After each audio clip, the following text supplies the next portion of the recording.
اللہم صلی علی سیدنا و مولانا محمد وبارک وسلم وصلی علیہ۔ السلام علیکم ورحمۃ اللہ وبرکاتہ۔ ناظرین، آج پہلا شعبان اور پہلا جمعۃ المبارک ہے، اور یقین کیجئے ایسا برسوں بعد ہوتا ہے۔ اولیاء کرام کہتے ہیں کہ شعبان کے پہلے جمعے کو اللہ کی یہ لاڈلی تسبیح صرف 33 بار اپنے ہاتھوں پر پڑھ لو، 7 نسلوں کی تقدیر بدل جائے گی اور رزق، مال و دولت آپ کے گھر کے دروازے توڑ کر آئیں گے۔ ناظرین کرام، یہ ایسا موقع ہے کہ جس سے ہر مسلمان کو فائدہ اٹھانا چاہیے۔ یہ انتہائی قبولیت کی خاص گھڑیاں ہیں، اور جو وظیفہ میں آج آپ کو حوالے کرنے جا رہا ہوں، ناظرین، یہ اللہ والوں کا بتایا ہوا ہے، علماء کرام کا نکالا ہوا وظیفہ ہے۔ آپ نے بالکل اسی طریقے اور ترتیب سے پڑھنا ہے جو طریقہ اس ویڈیو میں آپ کو بتانے جا رہا ہوں۔ جو بندہ آج یہ خاص وظیفہ پڑھ کر رب کریم سے جو بھی مانگے گا، انشاءاللہ اللہ غیب سے عطا فرمائے گا، اور رزق، مال و دولت اس کے گھر میں ایسے نازل ہوگا کہ اسے خود بھی یقین نہیں آئے گا۔ ناظرین، اللہ والے ماہ شعبان کے مہینے کا استقبال کیسے کرتے تھے،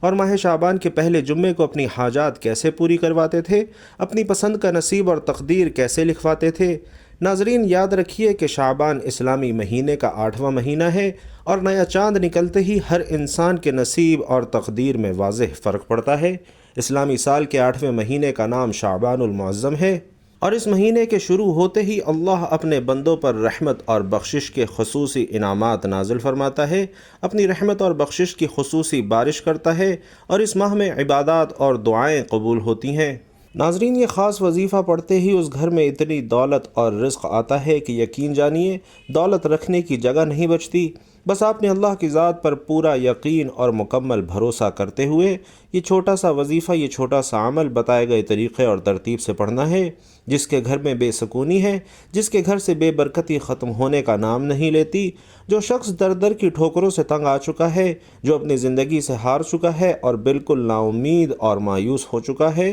جو شخص کہتا ہے کہ میں تو وظائف بھی پڑھتا ہوں، تسبیحات بھی پڑھتا ہوں، اور اعمال کر کر تک چکا ہوں، لیکن مجھے آج تک کامیابی نہیں ملی، تو وہ شخص دنیا جہان کے تمام کام چھوڑ کر ماہ شعبان کے پہلے جمعۃ المبارک کی ان خاص قبولیت والی گھڑیوں میں یہ وظیفہ لازمی کر لے، اور پھر اپنی زندگی میں کامیابیوں کو آتا ہوا وہ خود دیکھے۔ وہ جس کام میں ہاتھ ڈالے گا انشاءاللہ وہ کام فوراً ہو جائے گا، جس چیز کی طرف دیکھے گا وہ چیز اس کی ہو جائے گی۔ ناظرین، آج جہاں دیکھیں ہمارے معاشرے میں ایسے بہت سے لوگ ہیں جو تنگ دستی کی وجہ سے مشکلات کا شکار ہو جاتے ہیں، اور وہ اپنی تنگ دستی کے لیے مختلف راستے بھی اختیار کرتے ہیں۔ وہ کبھی کسی تعویذ مانگنے والے کے پاس جاتے ہیں، کبھی کسی عالم کے پاس جاتے ہیں، مگر ناظرین یاد رکھیے کہ یہ انسان کی اپنی غلطیاں اور کوتاہیاں ہی ہوتی ہیں جو اس کا رزق کم کرنے کا باعث بن رہی ہوتی ہیں، اور وہ مسلسل مشکلات کا شکار رہتا ہے۔ اگر آپ اپنی زندگی سے مشکلات کو، پریشانیوں کو نکال کر ایک نئی زندگی کا آغاز کرنا چاہتے ہیں،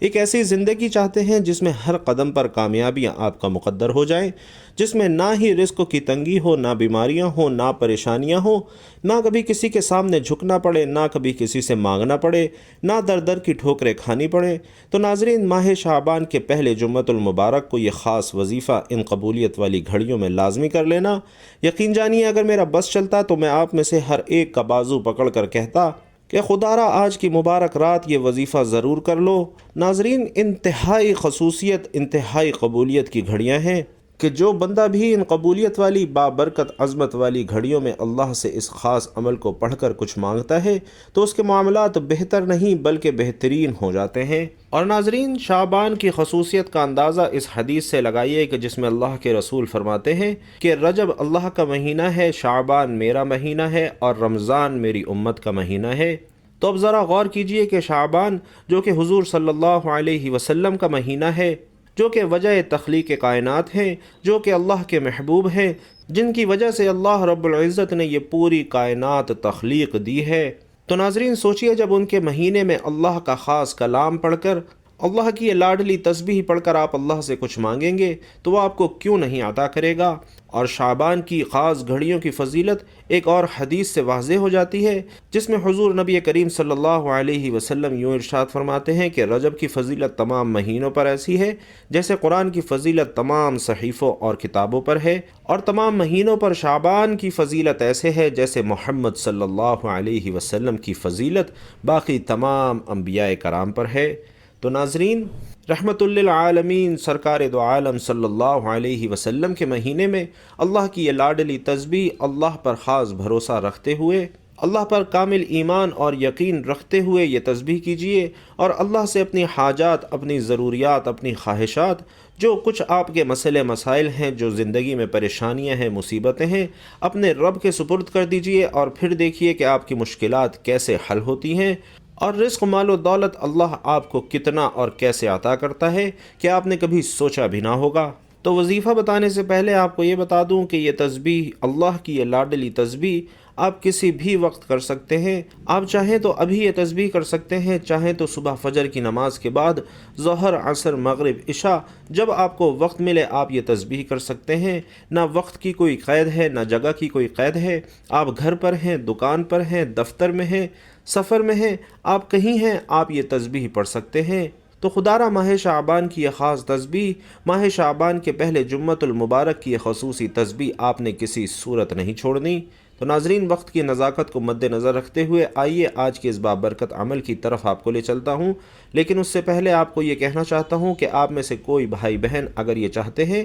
کہ وہ ہماری خصوصی اجتماعی دعا میں ہم آپ کا نام لے کر آپ کے لیے دعا کریں تو کمنٹ باکس میں اپنا نام مینشن کر دیجئے۔ انشاءاللہ ہماری خصوصی دعا میں، اجتماعی دعا میں آپ کا نام لے کر آپ کے لیے دعا کی جائے گی، اور انشاءاللہ جب اجتماعی دعا کی جاتی ہے اور کئی لوگ جب ایک دعا پر آمین کہتے ہیں تو اس دعا کی قبولیت کے امکانات بھی بڑھ جاتے ہیں۔ تو آپ میں سے وہ بھائی بہن جو چاہتے ہیں کہ اجتماعی خصوصی دعا میں آپ کا نام لے کر دعا کی جائے تو وہ اپنا نام کمنٹ باکس میں لکھ دیجئے۔ اور ناظرین، جان لیتے ہیں کہ یہ عمل کیا ہے، یہ وظیفہ آپ نے کیسے کرنا ہے۔ تو بھائیوں اور بہنوں، آپ کو جب جہاں جیسے وقت مل جائے باوضو مصلی پر بیٹھ کر آپ نے سب سے پہلے نبی کریم رؤوف الرحیم صلی اللہ علیہ وسلم کی ذات مبارکہ پر درود پاک پڑھنا ہے، اور درود پاک آپ کوئی سا بھی پڑھ سکتے ہیں۔ آپ چاہیں تو آسان اور مختصر سا درود صلی اللہ علیہ وآلہ وسلم پڑھ لیں، یا صلی اللہ علی محمد پڑھ لیں، یا پھر نماز والا درود یعنی درود ابراہیمی پڑھ لیں۔ اور ناظرین، یہ بات یاد رکھیے کہ تمام درودوں میں درود ابراہیمی کی فضیلت سب سے زیادہ آئی ہے، اور روایات میں ہے کہ حضور علیہ الصلاۃ والسلام بھی تمام درودوں میں درود ابراہیمی کو ہی سب سے زیادہ پسند کرتے تھے، سب سے زیادہ محبوب رکھتے تھے۔ تو آپ نے کوشش کرنی ہے کہ درود ابراہیمی ہی پڑھنا ہے۔ آئیے ثواب کی نیت سے ایک بار میرے ساتھ بھی درود ابراہیمی پڑھ لیں۔ اللہم صلی علی محمد وعلی آل محمد کما صلیت علی ابراہیم وعلی آل ابراہیم انک حمید مجید۔ اللہم بارک علی محمد وعلی آل محمد کما بارکت علی ابراہیم وعلی آل ابراہیم انک حمید مجید۔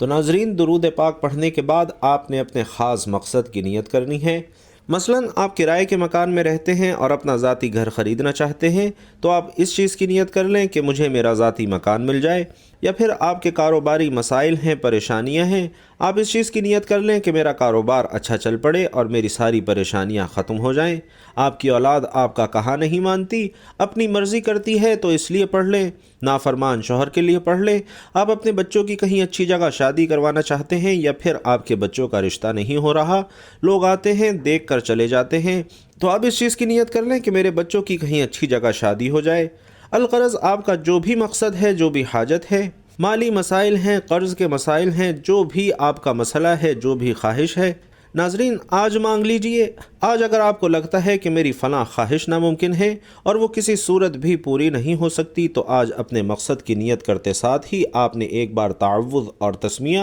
یعنی اعوذ باللہ من الشیطان الرجیم بسم اللہ الرحمن الرحیم پڑھ کر وظیفے کا آغاز کر دینا ہے۔ اور سب سے پہلے نمبر پر جو وظیفہ آپ نے پڑھنا ہے، ناظرین محترم، وہ وظیفہ اتنا آسان سا وظیفہ ہے کہ کوئی چھوٹا سا بچہ بھی بڑے آرام سے، بڑے سکون اور آسانی کے ساتھ پڑھ سکتا ہے۔ پہلے نمبر پر جو وظیفہ آپ نے پڑھنا ہے، یہ وظیفہ یا مسبب الاسباب کا وظیفہ ہے، اور یا مسبب الاسباب کا مطلب ہے اے اسباب پیدا کرنے والی ذات، اگر آپ کی کوئی ایسی حاجت ہے، کوئی خواہش، کوئی مقصد ہے جو پورا نہیں ہو رہا، تو آج آپ یا مسبب الاسباب پڑھ کر اللہ سے اسباب مانگ لیجئے۔ آپ بے روزگار بیٹھے ہیں، روزگار کے اسباب انشاءاللہ مل جائیں گے۔ ہر حاجت، ہر خواہش ایسے پوری ہوگی جیسے پوری ہونے کا حق بنتا ہے۔ یا مسبب الاسباب پڑھنے سے اللہ آپ سے راضی ہو جائے گا، اور جب اللہ کسی سے راضی ہو جائے تو پھر اس کو نواز دیتا ہے۔ تو آج آپ بھی یا مسبب الاسباب کو پڑھ کر اللہ کو راضی کر لیں۔ اور پہلے نمبر پر یا مسبب الاسباب کا یہ وظیفہ آپ نے دائیں ہاتھ کی انگلیوں پر یا تسبیح کے دانوں پر صرف 21 بار پڑھنا ہے۔ ناظرین، 21 بار یا مسبب الاسباب پڑھنے سے انشاءاللہ اللہ آپ کے لیے ایسے اسباب پیدا فرمائے گا کہ آج تک آپ کی جتنی بھی کاروباری رکاوٹیں ہیں، بندشیں ہیں، وہ جڑ سے ختم ہو جائیں گی اور رزق آپ کے گھروں کا دروازہ توڑ کر آئے گا۔ 21 بار یا مسبب الاسباب پڑھنے سے آپ کی تمام تنگ دستیاں ختم ہو جائیں گی، رزق اور دولت کا ایسا سیلاب آئے گا کہ آپ کو خود بھی یقین نہیں آئے گا، اور اللہ آپ کے گھر کے حالات کو بہتر کر دے گا۔ گھر سے غربت اور تنگ دستی کا انشاءاللہ جڑ سے خاتمہ ہو جائے گا۔ 21 بار یا مسبب الاسباب پڑھنے کے بعد اب آپ نے دوسرے نمبر پر جو وظیفہ پڑھنا ہے، ناظرین انتہائی طاقتور وظیفہ ہے، اور وہ وظیفہ ہے یا حی یا قیوم برحمتک استغیث۔ اگر آپ چاہتے ہیں کہ آپ کا بند کاروبار چل پڑے، اللہ آپ کے گھر میں برکتیں عطا فرما دے، تو اس سے بڑھ کر اور کیا چاہیے؟ ماہ شعبان کی یہ قبولیت کی گھڑیاں ہیں، خدا رے یہ گھڑیاں ضائع مت کرنا۔ اگر آج کوئی رب کریم سے 1 لاکھ مانگے تو اللہ کریم اسے 70 لاکھ سے نوازے گا۔ تو آپ نے یا حی یا قیوم برحمتک استغیث کا یہ وظیفہ کرنا ہے، اور دائیں ہاتھ کی انگلیوں پر یا تسبیح کے دانوں پر آپ نے صرف 33 بار یا حی یا قیوم برحمتک استغیث کا یہ وظیفہ کرنا ہے۔ اور ناظرین، اللہ والے فرماتے ہیں کہ یا حی یا قیوم اللہ تعالیٰ کا وہ اسم اعظم ہے کہ جسے پڑھ کر اگر کوئی بندہ رب کریم سے جھولی پھیلا کر جو مانگتا ہے، جیسا مانگتا ہے، جتنا مانگتا ہے، میرا رب اسے عطا فرما دیتا ہے۔ اگر آج آپ 33 بار یا حی یا قیوم برحمتک استغیث پڑھ کر رب کے سامنے اپنی 33 حاجات کی نیت کر کے بھی بیٹھیں گے تو میرا رب مصلی چھوڑنے سے پہلے انشاءاللہ آپ کو عطا فرما دے گا۔ تو جب 33 بار یا حی یا قیوم برحمتک استغیث کا وظیفہ کر لیں تو آپ نے آج کا تیسرا اور آخری وظیفہ پڑھنا ہے، جس کے بغیر یہ عمل نامکمل ہے، اور جو آج کے عمل کی ریڑھ کی ہڈی ہے۔ ناظرین، آج آپ نے ایک قرآنی سورت کا وظیفہ کرنا ہے، جسے دولت والی سورت بھی کہا جاتا ہے، اور یہ قرآن پاک کی سب سے چھوٹی سورت ہے۔ آپ نے تیسرے نمبر پر سورۃ الکوثر کی تلاوت کرنی ہے۔ اعوذ باللہ من الشیطان الرجیم، بسم اللہ الرحمن الرحیم، انا اعطیناک الکوثر فصل لربک وانحر ان شانئک هو الابتر۔ اور ناظرین، تیسرے نمبر پر سورۃ الکوثر آپ نے 70 بار پڑھنی ہے، اور جب آپ سورۃ الکوثر پڑھ رہے ہوں، آپ روتے ہوئے، سسکتے ہوئے، اللہ کا شکر ادا کرتے ہوئے رب کعبہ سے مانگتے چلے جائیے۔ ناظرین، یقین کیجئے یہ ایسی سورت ہے کہ جسے 70 بار پڑھنے سے اللہ آپ کی نسلوں کو بھی آباد کر دے گا، اور جن گناہوں کی پکڑ کی وجہ سے رب نے آپ کا رزق تنگ کیا ہے، آپ کے گھر میں پریشانیاں ہیں، فاقے، تنگ دستیاں ہیں، ناظرین، اس سورہ مبارکہ کی فضیلت اور برکت سے ہر طرح کی پریشانیاں، ہر طرح کے گناہ اور ہر طرح کی بندشیں ٹوٹ جائیں گی، اور کامیابی انشاءاللہ آپ کا مقدر ہو جائے گی۔ تو جب یہ تینوں اعمال آپ بتائے گئے طریقے، ترتیب اور تعداد سے پڑھ لیں تو آخر میں پھر نبی کریم صلی اللہ علیہ وسلم کی ذات مبارکہ پر 3 بار درود پاک لازمی پڑھیے گا، جو آپ نے عمل کے شروع میں پڑھا تھا۔ اب آپ کا عمل مکمل ہو چکا ہے۔ تو آج کے عمل کی مکمل ترتیب یوں ہے کہ سب سے پہلے آپ نے 3 مرتبہ نبی کریم صلی اللہ علیہ وسلم کی ذات مبارکہ پر درود پاک پڑھنا ہے، پھر اپنے مقصد کی نیت کرنی ہے۔ اعوذ باللہ من الشیطان الرجیم، بسم اللہ الرحمن الرحیم پڑھ کر پہلا وظیفہ کرنا ہے، اور پہلے نمبر پر یا مسبب الاسباب کا وظیفہ آپ نے 21 بار پڑھنا ہے۔ دوسرے نمبر پر یا حی یا قیوم برحمتک استغیث کا وظیفہ آپ نے 33 بار پڑھنا ہے، اور تیسرے اور آخری نمبر پر سورۃ الکوثر کا وظیفہ آپ نے 70 بار کرنا ہے، اور آخر میں پھر 3 بار نبی کریم صلی اللہ علیہ وسلم کی ذات مبارکہ پر درود پاک پڑھنا ہے۔ اور ناظرین یاد رکھیے گا کہ جب آپ عمل شروع کریں تو آپ نے اپنے دل میں اپنی حاجت مراد جس کے لیے آپ یہ وظیفہ پڑھ رہے ہیں، جس مقصد کے لیے آپ یہ عمل کر رہے ہیں، اور جب آپ عمل مکمل کر لیں تو آخر میں آپ نے دعا ضرور مانگنی ہے، اپنی تمام پریشانیوں کے لیے، حاجتوں کے لیے، دکھ تکالیف کے لیے اللہ سے رو رو کر گڑ گڑا کر آپ نے دعا ضرور مانگنی ہے۔ انشاءاللہ اللہ ضرور کرم فرمائے گا اور اللہ بہتر نہیں بہترین سے نوازے گا۔ بس آپ نے دل میں یہ یقین رکھتے ہوئے یہ وظیفہ کرنا ہے اور پھر اللہ سے دعا مانگنی ہے کہ آپ جو مانگ رہے ہیں انشاءاللہ اللہ آپ کو ضرور عطا فرمائے گا۔ دعا ہے کہ اللہ تعالیٰ ان وظائف کی بدولت ہماری تمام مشکلات، پریشانیاں اور رزق کی تنگی کو دور فرمائے، ہم سب کے لیے آسانیاں پیدا فرمائے اور ہم سب کو رزق حلال خوب وافر مقدار میں کمانے کھانے کی توفیق عطا فرمائے، آمین یا رب العالمین۔ اور ناظرین آخر میں ایک مرتبہ پھر یاد کروا دوں کہ جو بہن بھائی چاہتے ہیں کہ ہماری خصوصی اجتماعی دعا میں ان کے لیے نام لے کر دعا کی جائے، وہ کمنٹ باکس میں اپنا نام لکھنا مت بھولیے۔ اللہ تعالیٰ آپ سب کا حامی و ناصر ہو، آمین۔ السلام علیکم ورحمۃ اللہ وبرکاتہ۔